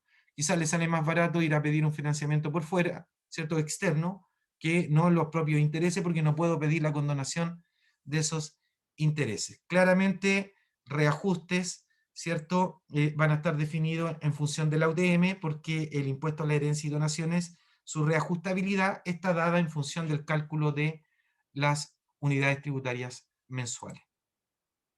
Otra de las medidas incorporadas, que fue una precisión, porque esto estaba en el oficio, era la responsabilidad del pago en el caso de la cesión del derecho real de herencia.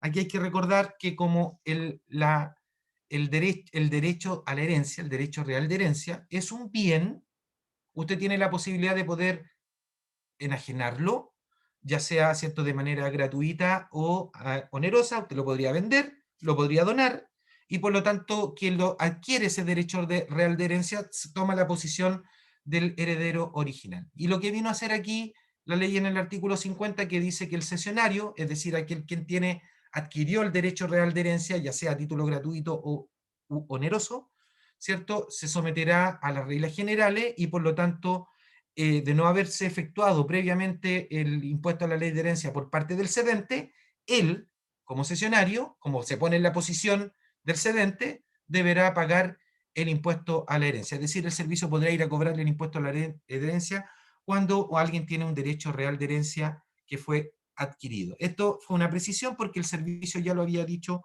mediante oficio. Adicionalmente, ¿cierto?, la regla que les señalaba del trámite expedito es el giro de inmediato. En el caso de las donaciones, se presenta, ¿cierto?, en el tribunal, y una vez ya presentado el trámite, el donatario, quien soporta la carga tributaria de la donación, podrá ir a pagar podrá pedirle al servicio de impuestos internos que le haga el giro respectivo, ¿cierto?, y le tendrá que hacer giro de inmediato el servicio de impuestos internos. Yo esperaría que fuera un trámite simple. Aquí hay que recordar algo, que ya el Servicio de Impuestos Internos en el año 2017, a través de la resolución 21, estableció que se podía pagar el impuesto a la donación en el formulario 50. ¿Ah? Se utilizaba el código 77 del formulario 50, donde se pagaba el impuesto de primera categoría en carácter de esporádico, y en el código 125 del formulario 50 se pagaba el impuesto respectivo.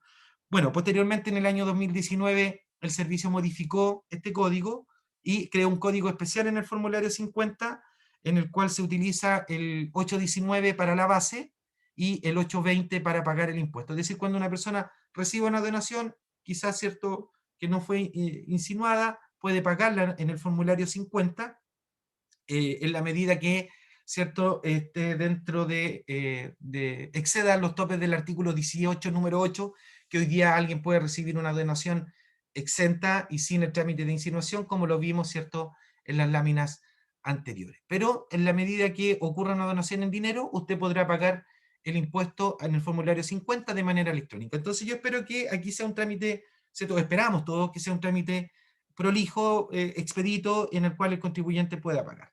Si el día de mañana el tribunal no autoriza la donación, producto de la insinuación, la ley estableció específicamente que el donatario podrá solicitar la devolución de impuestos mediante el procedimiento del artículo 126 del Código Tributario a través de una petición administrativa en el formulario 2117, que hoy día ya sabemos, ¿cierto?, se puede hacer a través de la página web del Servicio de Impuestos Internos.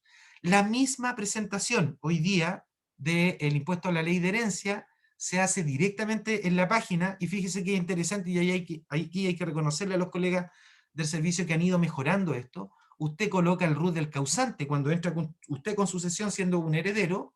Si usted coloca el root de una persona que no está fallecida, no se habilita, no se le disponibiliza. Es decir, tiene que poner, ¿cierto?, el root del causante. Ahora usted eventualmente podría no ser familiar, ¿cierto?, de la persona, porque recordemos que usted podría recibir perfectamente eh, eh, eh, eh, herencia, ¿cierto?, intestada, en este caso. Podría, el sistema no hace un distingo si yo soy, eso quise decir, no, si yo soy familiar o pariente o no con respecto a la persona que estoy colocando como asignatario. Y adicionalmente, por ejemplo, cuando coloca, si hay un bien raíz, tiene que colocar el rol del avalúo y automáticamente le aparece, ¿cierto?, el rol del avalúo para que uno empiece a validar. Y posteriormente, hoy día, cuando establezco los parentescos, el servicio, la disposición, el sistema le disponibiliza el cálculo automático de las cuotas que les corresponde y le calcula, ¿cierto?, el impuesto mirando la exención primero que tiene, ¿cierto?, que si es hijo, cónyuge o nieto, 600 UTM, y si es pariente en la colateral en segundo, tercero y cuarto grado, ¿cierto?, perdón, no tiene exención, pero sí le establece para efecto del recargo que le tiene que aplicar la ley en el caso de los parentescos que están al final de la línea sucesoria. Por otra parte, otra de las medidas es la automatización electrónica. Las notarías deben enviar las escrituras públicas sobre garantía de impuesto a la ley de herencia. Esto todavía el servicio no ha dicho la forma, lo mismo que para el procedimiento cómo se entrega de manera electrónica las cajas de, los arriendos de cajas de seguridad. Todavía no ha habido instrucción. Esperemos que, ¿cierto?, prontamente el servicio establezca mediante resolución dicho proceso cómo debe entregarse. Adicionalmente, esto es lo que ya le estaba contando, el servicio, la ley lo consagra en el artículo 60, inciso primero, que el servicio pondrá a disposición de los contribuyentes los medios tecnológicos para poder declarar y pagar los impuestos a la ley de herencia y donaciones, y para tal efecto se habilitará una carpeta electrónica en el sitio web personal de los contribuyentes. Finalmente, dentro de esta serie de certeza jurídica, precisión jurídica, estableció en la ley 21.210 una precisión lingüística, diría yo, en relación a el artículo 64, decía que el servicio podrá investigar, ¿cierto?, los antecedentes XX, y por lo tanto aquí hizo una precisión porque el monopolio de las investigaciones, ¿cierto?, de materia penal, la tiene el Ministerio Público, ¿cierto? Ellos investigan, y aquí lo que se estableció la precisión es utilizar la palabra técnica administrativa, que es la recopilación de antecedentes, ¿cierto?, que sabemos que están contenidas en la circular 8 del año 2010, que regula el proceso de cómo el servicio debe recopilar antecedentes ante un eventual delito tributario. Y lo animó de ver importantísimo, que pasó así como en el aire por mucho tiempo, es que el artículo 64, inciso primero de la ley de impuesto a la ley de herencia, establece una sanción para, en el caso de no pagar los impuestos de manera maliciosa, es decir, cuando estamos frente a un tipo penal. Y fíjese que la ley establecía que se debía aplicar el artículo 97, número 4. Y sabemos, ¿cierto?, todos los que estamos acá, que el 97, número 4, por lo menos tiene 4 incisos. Entonces la duda es, ¿cuál era la sanción? Inciso primero, inciso segundo, tercero, cuarto, ¿cuál? Fíjese que no había una calificación paradojalmente expresa de cuál era la sanción. Entonces, si una sanción penal no tiene, ¿cierto?, la precisión de la sanción, ahí entramos ya a un problema del juez, cuál es la sanción particular, porque en materia penal debe estar tipificado, ¿cierto?, cuál es la sanción que se le va a aplicar a la persona que incumpla en materia general. Y aquí la precisión que se hizo fue que se consideró el inciso primero, en el cual, ¿cierto?, establece una multa del 150 al 300% del impuesto eludido, y con presidio menor en sus grados medio a máximo. Por lo tanto, no es menor la calificación, ¿cierto?, que se hace en este caso. Recordemos, para los que son asesores, ¿cierto?, y participan, que aquí hay una norma especial de sanción que establece a aquellos que participan u obran para ocultar el verdadero pago o el verdadero monto del impuesto a pagar. Aquí les dejé el cuadrito de las normas aplicables. La lámina está hecha en función de cada uno de los artículos que fueron tocados, ¿cierto? Artículo 1, las donaciones, el artículo 2 con respecto a esta liberación en el caso de la cónyuge que muere dentro de los 5 años, la modificación 3, el artículo 8 que es el fideicomiso, el 18 que es la liberación del trámite de insinuación y exención del impuesto hasta el tope de las 250 UTM, ¿cierto? El artículo 29 y 38, que es la entrega de información por parte de los notarios y cajas arrendadores, esa partieron el 1 de junio del 2020. La disposición del 46 bis, que es cierto giro de inmediato en concordancia con el artículo 50, el valor corriente en plaza y los plazos de citación que tiene el servicio de 60 días, empezó a regir el 1 de marzo del 2020, lo mismo que la disposición del pago del impuesto a la donación, artículo 52, y lo que ya vimos, ¿cierto?, con la información electrónica de entrega y el artículo 64, que es esta precisión de recopilación de antecedentes, también empezó a regir el 1 de marzo del 2020.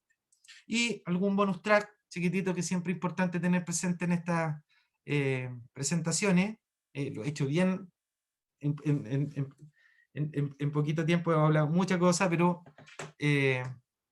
importante tener algunas normas relacionadas con el impuesto a la herencia y el impuesto a la ley de la renta.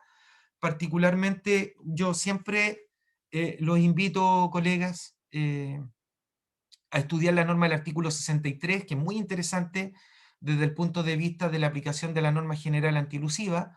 Ahí la premisa que establece el legislador es que él dice el servicio podrá, no investigar, ya dijimos esto, podrá, perdón, dice investigar, en este caso el artículo 63 dice investigar porque está en el contexto de investigación administrativa, no de la lógica penal que hablábamos anteriormente. Y aquí dice, mire, puede establecer que si hay donaciones encubiertas, por lo tanto, si lo primero que hay que determinar es si las obligaciones impuestas por las partes por cualquier contrato son efectivas, si se han cumplido, ¿cierto?, las obligaciones que están dentro de ese contrato, y si lo que una parte da en virtud de un contrato oneroso guarda proporción con el precio en corriente en plaza a la fecha del contrato de lo que reciba a cambio, evidentemente aquí hay indicios de que podríamos estar frente a una donación encubierta. Y por lo tanto, el servicio podrá aplicar, ¿cierto?, la disposición del artículo 63, que es una norma específica de elusiva que establecía desde antes, ¿cierto?, el ordenamiento jurídico tributario chileno. Por lo tanto, cuando está dentro de esta hipótesis, no aplica las disposiciones contenidas, ¿cierto?, en la norma general antielusiva, el 4 bis, 4 ter, y etcétera, porque aquí hay una norma específica de la norma general antielusiva. Si se sale, y esto es importante porque lo dijo en la circular 33 de 2021, y me parece súper interesante y,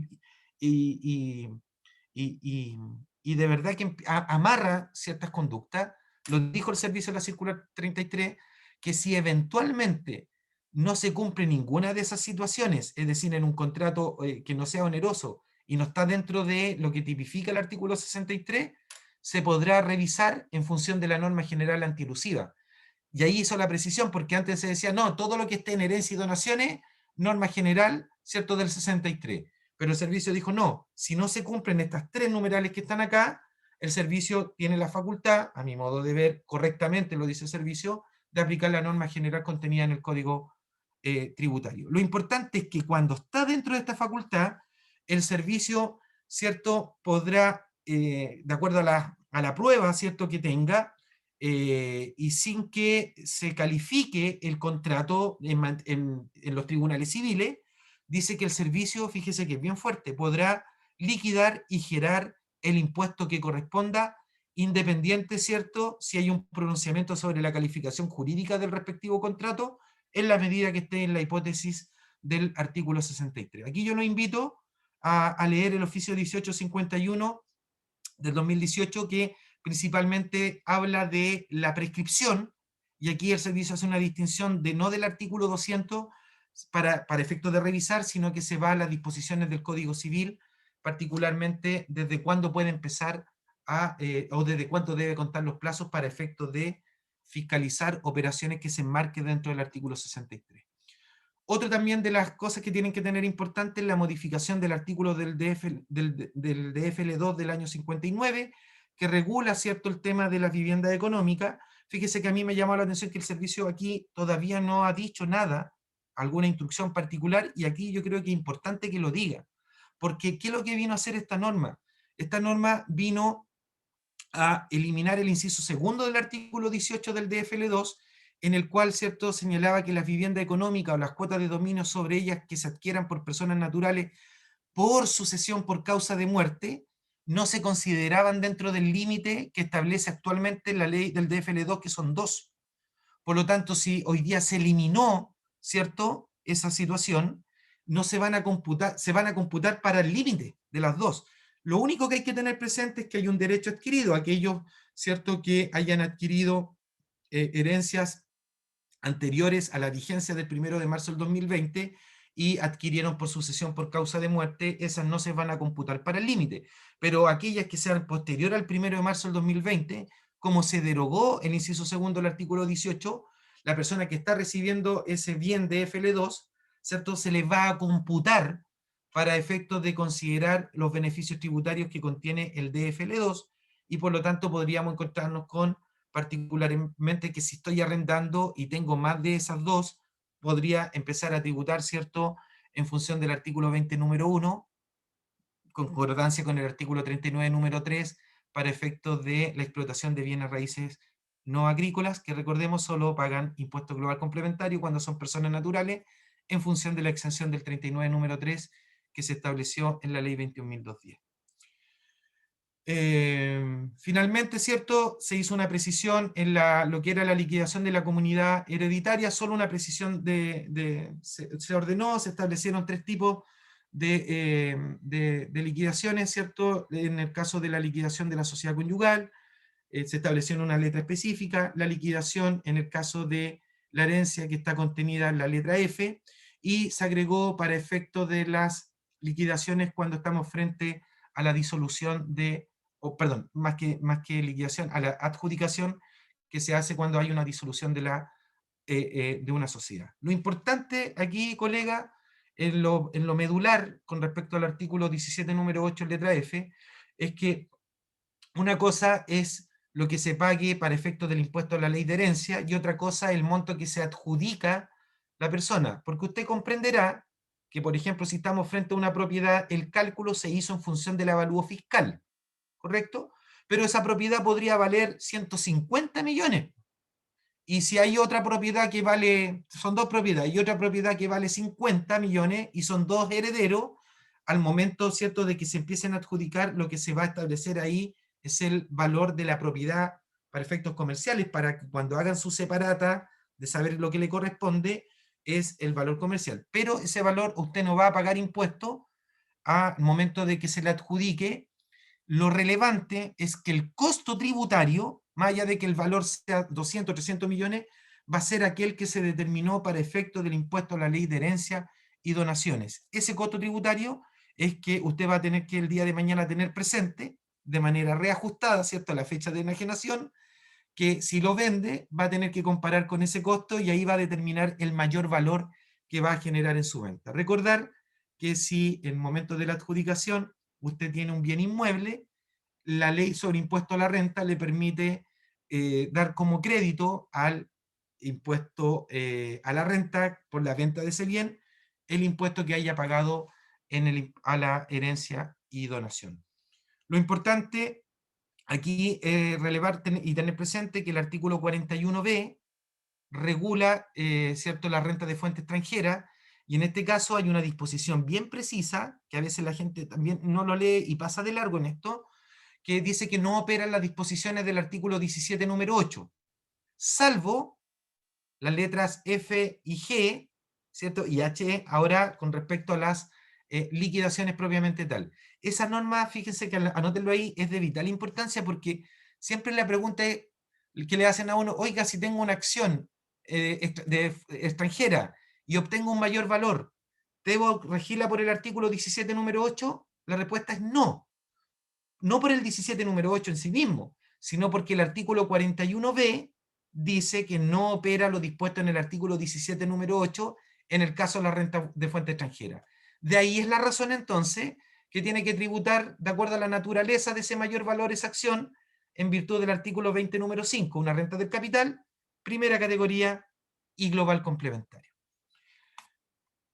Por último, unos pequeños datitos, tips, tener presente que cuando dentro de la masa hereditaria hay acciones que estaban acogidas al artículo 107, aquellas que se liberan el mayor valor en la tributación, si el día de mañana yo la recibo, esas acciones por herencia, esas acciones no van a tener el beneficio tributario porque el artículo 107 establece que el requisito de entrada es, ¿cierto?, aquellas que hayan sido adquiridas en bolsa y no por sucesión por causa de muerte. Por lo tanto, ahí tener presente que a veces la gente se lo olvida porque puede llegar, por ejemplo, una acción del, no sé, LAN, un banco X, y usted dice, ah, mira, tiene presencia bursátil, ¿cierto? Si la vendo no pago impuestos, ojo, si la recibió por sucesión por causa de muerte, no cumple el requisito de entrada y por lo tanto no opera, ¿cierto?, la liberación del ingreso no renta. Lo mismo que si recibió acciones que fueron adquiridas por el causante y que correspondían a aquellas que él adquirió antes del 31 de enero del 84, si el día de mañana yo la recibo por herencia, no puedo, ¿cierto?, beneficiarme con ese mayor valor liberado de impuestos porque efectivamente ya yo no la recibí antes o no la adquirí antes del 1 de enero, ¿cierto? Perdón, antes del 31 de enero del 84, sino que la estoy recibiendo con motivo de la herencia. Recordemos que siempre la fecha de adquisición es la fecha de la muerte, no la fecha de la adjudicación. Lo mismo que el código, que el costo tributario es a la fecha de lo definido en la base del impuesto a la ley de herencia. Y finalmente, que esto es el news, ¿cierto? El news, lo nuevo, que en el oficio 1701, reciente del 5 de julio del 2021, el servicio, de manera brillante a mi modo de ver, le preguntaron si, cuál era el costo tributario por unas acciones de una sociedad extranjera en las cuales no había pagado impuesto a la ley de herencia. Y el servicio, en el raciocinio, en el contexto actual de la norma, le dice que si esa herencia, perdón, esas acciones, producto de una herencia, no pagaron el impuesto a la renta, la totalidad del precio, ojo con esto, la totalidad del precio de enajenación, sin deducción alguna, será el mayor valor. ¿Qué es lo que está, mire lo que, brillantemente, qué es lo que ocurrió acá, o qué es lo que va a ocurrir? Todos aquellos que en algún momento, ¿cierto?, no dejaron pasar los plazos de prescripción y no pagaron el impuesto a la ley de herencia, hoy día se van a encontrar que si el día de mañana, hoy día venden, el mayor valor que generen por ese, todo va a tener que pagar el impuesto a la renta que corresponde. Si es persona natural, 40% del todo. Y quizás originalmente antes esta persona, ¿cierto?, hubiese a lo mejor pagado tasa máxima un 25%. Yo creo que aquí va a provocar un efecto de aquellas herencias que no pagaron impuestos, sin perjuicio que están prescritas. Recordemos que la prescripción es para el servicio, ¿cierto? Y por lo tanto, si el contribuyente de manera voluntaria quiere ir a pagar el impuesto a la ley de herencia, lo podrá efectuar. Colegas, muchas gracias, ha sido un placer. Yo sé que esta es una bomba de información, pero he tratado de sintetizarle, ¿cierto? Y que le quede de la manera más clara posible las modificaciones. Evidentemente, la invitación es a estudiar esto, compartir el conocimiento. Siempre que yo sé algo y lo puedo compartir con el colega y opinar de estos temas, me enriquezco. Por eso yo les agradezco a cada uno de los asistentes que están acá la oportunidad que me han dado de compartir con ustedes un ratito de su espacio de vida, compartir mi espacio también con ustedes y mandarle un cariñoso saludo, mucha buena vibra y que tengan buena salud junto a su familia, que es lo más importante. Gracias, Víctor. Muchas gracias, Alex. Bueno, en nombre del equipo, en nombre de los asistentes, la verdad es que, como siempre, estupendas charlas, siempre actualizadas. Eso es lo que te ha destacado, los que te ha destacado siempre. Así que, pucha, te lo agradezco. Yo creo que este es un tema que es muy sensible en cuanto a que existen muchas formas de que las personas creen que están eludiendo o evadiendo y finalmente la norma lo está alcanzando hoy día.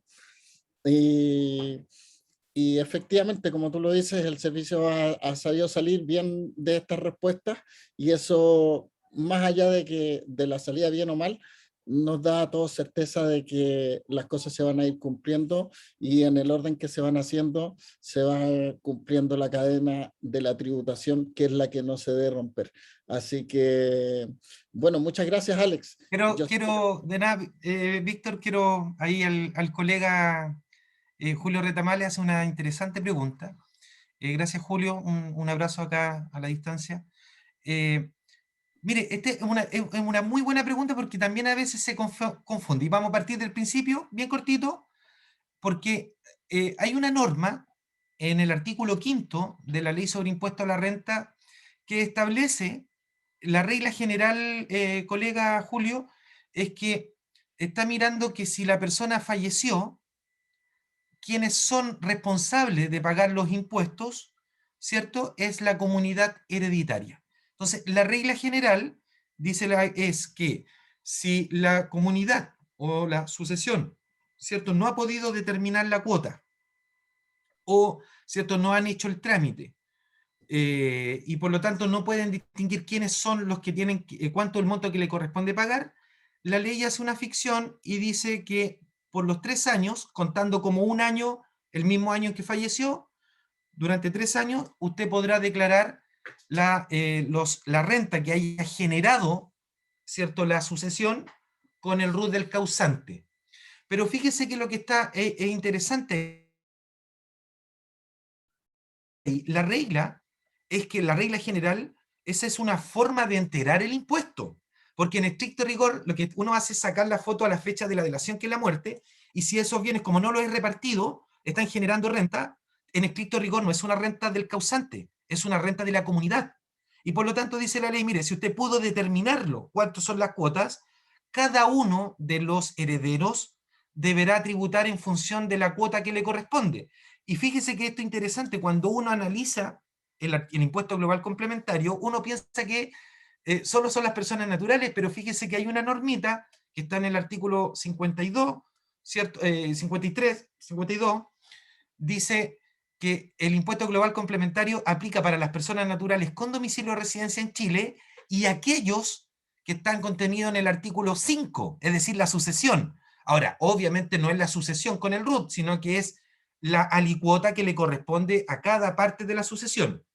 Adicionalmente dice, u otros son de ahorro, cierto certificado. Entonces, no solo son las personas naturales, sino que también va a la comunidad. Pero esa es una forma de tributar. Entonces, muy buena su pregunta, porque dice, mire, si una comunidad hereditaria recibe un bien inmueble en herencia, ¿cierto?